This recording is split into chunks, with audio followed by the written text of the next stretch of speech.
Bonjour à tous et bienvenue dans ce 6h30. Le pôle scientifique d'innovation de l'université Félix Houphouët-Boigny de Bingerville a abrité un séminaire. Il s'agissait de plancher sur les heures complémentaires et d'encadrement dans les établissements publics d'enseignement supérieur. L'objectif visé par les organisateurs est de mettre fin aux grèves à répétition dans les universités et grandes écoles de Côte d'Ivoire. Le compte-rendu est signé Astou Touré.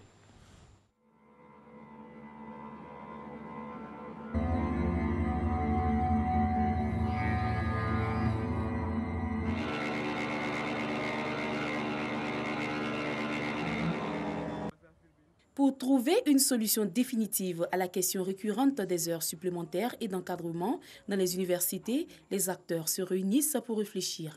Il s'agit d'élaborer une nouvelle réglementation qui prend en compte les réalités des établissements publics d'enseignement supérieur. Il faut reconnaître que l'environnement des universités et grandes écoles a totalement changé, notamment avec la mise en œuvre du système LMD qui requiert une reconfiguration des offres de formation, une élaboration de nouvelles maquettes pédagogiques conformément aux exigences nouvelles. Ensuite, en rapport avec la forte augmentation des effectifs d'étudiants et conséquemment l'insuffisance du nombre d'enseignants-chercheurs et de chercheurs.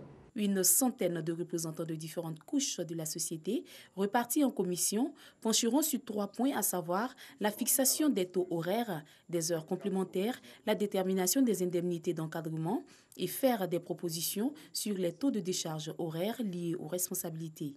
Il fallait qu'on harmonise les textes. Les textes qu'on nous a distribués datent de 1976 et 1977. Il faut actualiser les choses. Certains responsables d'organisations syndicales pensent qu'il faille réorienter le débat. Si les maquettes sont déjà faites, dont nous ne sommes pas contents, il faut bien que nous revenions travailler sur les maquettes ici. Et après les maquettes, maintenant, les charges horaires, les décharges. Nos salaires sont extrêmement bas. Il faut les relever sensiblement. Ces résultats seront consignés dans un projet de décret dont les arrêtés d'application devront permettre l'instauration d'un environnement apaisé. Le médiateur de la République a pris son bâton de pèlerin. Le médiateur Adama Toungara entame une tournée de prise de contact avec les médiateurs délégués. Il s'agit pour Adama Toungara de rapprocher l'institution des populations tout en lui expliquant ses missions. La ville de Dimbokro est la première étape de cette tournée où le médiateur a rencontré la population à la préfecture de la ville. Au Kambawa, Godefroy Eugène Atoubé pour le commentaire. Renforcer la cohésion sociale partout en Côte d'Ivoire à travers le dialogue et le vivre ensemble. C'est la mission du médiateur de la République. Adama Toungara l'a rappelé aux populations de la région d'Unzi. En retour, les autorités préfectorales et chefs traditionnels s'engagent à le soutenir dans sa mission. La région d'Unzi, qui abrite une délégation régionale du médiateur de la République, à Dibonkro, veut compter sur l'institution dans le règlement des conflits. À Dibonkro, ce sont notamment la difficile cohabitation entre éleveurs et agriculteurs, les questions foncières au centre desquelles l'orpaillage clandestin et parfois les conflits intercommunautaires. Le médiateur, c'est celui qui nous transmet les bonnes nouvelles. Tout ce qui a été décidé, c'est lui maintenant qui fait tout pour que tout soit coordonné par tout un chacun dans toutes les communautés. Si on l'écoute, c'est très bon. Si on met aussi en pratique tous ces conseils, c'est très bon. Ça peut nous avancer dans le pays. La rencontre de Dibonkro a permis également d'exposer les crises actuelles, notamment la grève dans le secteur de l'éducation et l'atmosphère politique. Adama Toungara s'est voulu rassurant face aux efforts consentis pour la reprise des cours et pour un climat politique apaisé. Nous avons reçu toutes les parties prenantes à cette crise, notamment les syndicats d'enseignants et d'étudiants, ainsi que les parents d'élèves et les ministres chargés de l'éducation de notre pays. C'est le lieu d'inviter tous les acteurs de l'école ivoirienne au dialogue et au calme dans nos établissements, chefs coutumiers, leaders religieux, responsables d'associations des femmes et des jeunes. Investissons-nous dans la voie de la prévention des conflits, de la cohésion sociale et du vivre ensemble. Après Dibonkro, Le médiateur de la République et sa délégation se rendront dans d'autres régions de la Côte d'Ivoire, dont le Gontougo et le Boukani, afin d'installer les médiateurs délégués. Autre rencontre, le groupe de travail Côte d'Ivoire Global a organisé à la Maison de l'Entreprise au Plateau sa 5e session portant sur le thème suivi de l'investissement privé en Côte d'Ivoire et à l'extérieur, évaluation et attente envers l'État. La session avait comme principal invité le ministre des Affaires étrangères. Marcel Amontano a exposé sur la visibilité et le positionnement de la Côte d'Ivoire à l'international. Le reportage de Jean-Louis Bangbo. Faire gagner les entreprises ivoiriennes à l'international, renforcer l'attractivité de la Côte d'Ivoire en matière d'investissement privé. Telle est la mission que s'est assignée le groupe de travail Côte d'Ivoire Global. On a eu des résultats remarquables en termes d'attraction de l'investissement, mais aujourd'hui, l'investisseur a des choix. Il a des choix en Afrique, il a des choix dans le monde. Donc, il faut, comme un client, le fidéliser. On estime que évaluer les politiques publiques fait partie du jeu démocratique. Et faire connaître les attentes du secteur privé à l'État est un outil primordial pour aider et éclairer la décision publique. Le ministre des Affaires étrangères, Marcel Amontano, invité à cette session, a indiqué que la Côte d'Ivoire a entrepris plusieurs réformes pour permettre au secteur privé d'évoluer dans un climat des affaires paisible. Au-delà de la volonté politique, c'est un ensemble de stratégies à travers une coopération diplomatique accrue, tant bilatérale que multilatérale, que la Côte d'Ivoire s'est engagée à mettre en œuvre. Des échanges francs entre le ministre et les hommes d'affaires qui n'ont pas manqué de relever les difficultés qu'ils rencontrent dans leur conquête des pays étrangers. Tout en leur réitérant l'appui de son ministère, Marcel Amontano a lancé un appel aux pays partenaires commerciaux de la Côte d'Ivoire. Je voudrais leur rappeler que la politique d'ouverture économique de la Côte d'Ivoire ne saurait continuer de souffrir du manque de réciprocité à l'égard des hommes d'affaires ivoiriens. Que leur marché soit également accessible aux entreprises et start-up ivoiriens. Rappelons que les investissements directs étrangers en Côte d'Ivoire se sont élevés à 356 milliards de francs CFA au cours de l'année 2018. Mettons à présent le cap sur Yamoussoukro. La capitale politique ivoirienne a accueilli la 4e édition des Journées nationales de la communication et du marketing. Ces journées se veulent une plateforme d'échange et de partage entre professionnels du milieu. Le ministre de la Communication et des Médias, Sidi Tiomoko Touré, a présidé les travaux. La correspondance de Kader Sogodogo.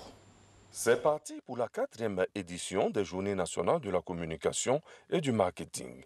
Une rencontre annuelle destinée aux chefs d'entreprise et aux responsables de la communication et du marketing des entreprises publiques et privées. Un carrefour du donner et du recevoir.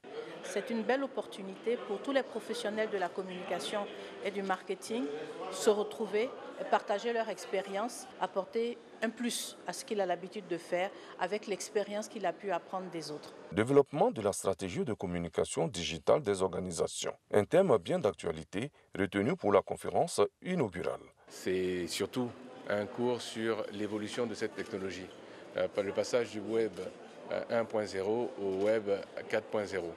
Et bien entendu, c'est un bassin riche en termes de communication sur le numérique. Et on espère justement, j'espère en fait en tout cas que j'ai pu répondre aux préoccupations des uns et des autres. Le ministre de la Communication et des Médias prend part aux travaux.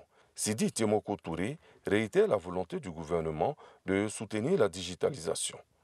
Une préoccupation très vite prise en charge par le ministre en charge des nouvelles technologies. Nous sommes très heureux d'avoir participé à cette opportunité et nous avons vu des gens qui sont soucieux du devenir, de l'avenir de leur métier. Des échanges ont eu lieu, il y aura de l'apprentissage, il y aura de la formation et tout ceci est valorisant pour le corps des communicants et des marketeurs, mais surtout pour les ressources humaines qui y sont, qui seront valorisées davantage dans la perspective, je l'espère, de l'émergence que nous ambitionnons tous pour 2020. Les Journées nationales de la communication et du marketing sont un concept des Journées nationales métiers initié par le groupe RH Mag. Cette initiative bénéficie du soutien de la radiodiffusion télévision ivoirienne RTI. Ouvrons à présent le chapitre de l'actualité sur le continent africain. Attention, âmes sensibles, s'abstenir. Sur ces images que vous allez voir, des personnes pleurent la perte d'êtres chers et de collègues sur le site du crash de l'avion d'Ethiopian Airlines. Dimanche dernier, des familles de 35 pays ont été endeuillées et des travailleurs de diverses agences de l'ONU sont également arrivés sur les lieux pour rendre hommage à leurs collègues. Le crash du vol 302 d'Ethiopian Airlines reliant Addis Abeba à Nairobi a fait 157 morts, soit tous les occupants de l'avion. En visite à Nairobi, au Kenya, Emmanuel Macron s'est posé en champion du climat lors de l'Assemblée des Nations Unies pour l'environnement hier à Nairobi. Jeudi après-midi, au terme d'une visite de 72 heures dans l'est du continent, Emmanuel Macron a présenté sa vision d'une relation renouvelée avec l'Afrique à travers, sinon à quelques 500 étudiants de l'université de la capitale kenyane. 4 trafiquants d'espèces animales protégées au Cameroun ont été arrêtés jeudi à Douala. Ces derniers s'apprêtaient à vendre 2 tonnes d'écailles de pangolin, un petit fourmilier écailleux menacé d'extinction, ainsi que 200 défenses d'ivoire, a annoncé le gouvernement camerounais. Le montant de la saisie record est estimé à 150 millions de francs CFA. Les nappes de pétrole libérées par le naufrage du navire de commerce italien Grande America mardi dernier pourraient atteindre le littoral français dimanche soir ou encore lundi. C'est le ministre français de la Transition écologique qui l'a annoncé. Parmi les conteneurs que transportait entre autres le navire, 45 sont recensés comme abritant des matières dangereuses. Je vous propose quelques réactions. L'une a une longueur de 13 km et une largeur de 7 km. Elle présente un aspect assez compact. La seconde est d'une longueur de 9 km et d'une largeur de 7 km.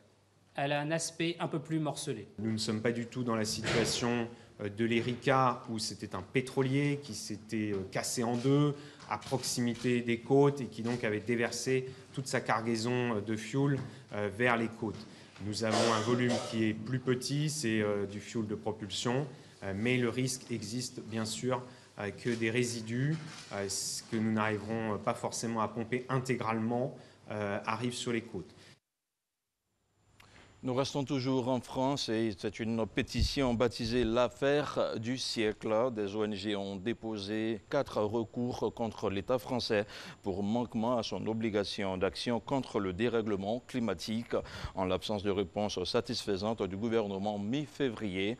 À travers cette démarche judiciaire, outre la reconnaissance des manquements de l'État, les ONG réclament la reconnaissance d'un préjudice écologique et moral avec un versement symbolique d'une somme d'1 euro.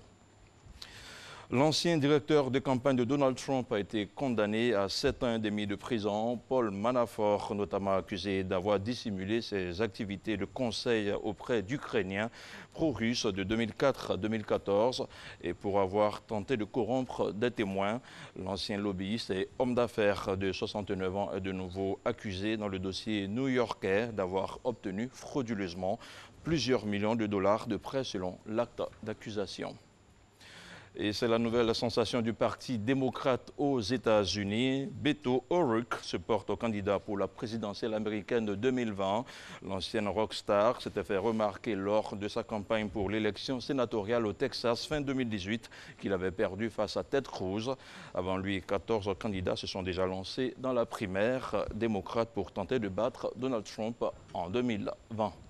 Et nous terminons avec ce reportage sur la musique. Plus de 5 ans après sa mort, les guitares de Lou Reed ont résonné mercredi dans une cathédrale de New York, la ville bien-aimée de ce grand nom du rock américain. Avant sa mort en 2013, Lou Reed était connu pour son lyrisme et son goût pour les volumes extrêmes. Reportage.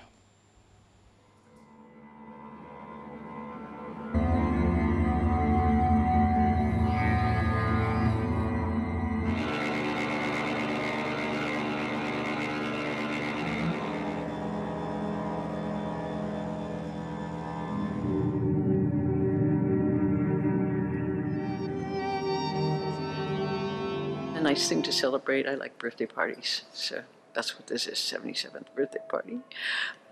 Only the main guest isn't here. except only in spirit. Leaning your guitars, a bunch of guitars against a bunch of amps in open tuning, and they start doing feedback, and they start giving you all of these incredible overtones and harmonics and all of these things that are just so symphonic and so beautiful. Voilà, c'est la fin de cette édition d'information au cœur de Matin Bonheur. Merci à vous tous qui l'avez suivi. Vous pourrez retrouver ce journal en intégralité sur www.rti.ci.